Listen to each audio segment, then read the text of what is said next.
දකුණේ තංගල්ලෙන් හවස නැග්ගොත් ඊළඟ උදේ යාපනයේ ඉර පායන හැටි බලන්න පුළුවන් කියලා කිව්වොත් බූස් ෆයර්. මේ තමයි සමරසිංහ ජෙට් ලයිනර්. තංගල්ලේ 87 යාපනයේ 32/87 කියන මේ බස් සේවාව ලංකාවේ දිගුම දුර බස් ගමන් අතරින් එකක්.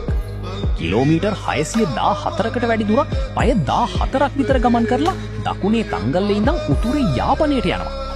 ගමන පටන් ගන්නේ තංගල්ලේ. ඊට පස්සේ බෙලියත්ත, මාතර, වැලිගම, ගාල්ල, හික්කඩුව, අම්බලන්ගොඩ, කළුතර, පානදුර හරහා කොළඹට.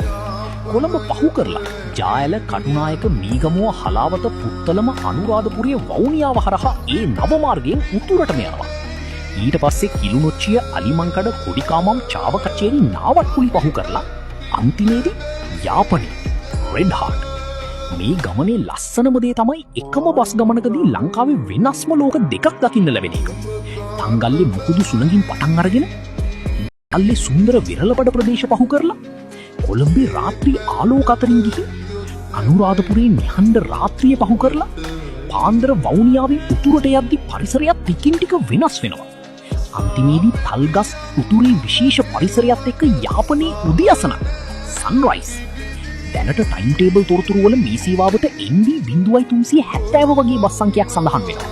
කලින් කාලවල NC 7288 සහ ND 8558 වගේ බස් සංඛ්‍යාවක් මේ සමරසිංහ ජෙට් ලයිනර් සේවාවට සම්බන්ධව දක්නට ලැබෙනවා. ඒ කියන්නේ බස් එකක් විතරක් නෙවෙයි. වර්ෂ ගණනාවක් තිස්සේ දකුණයි උතුරයි සම්බන්ධ කරන ලංකාවේ දිගුම බස් ගමන් අතරින් එකක්. Bus street land.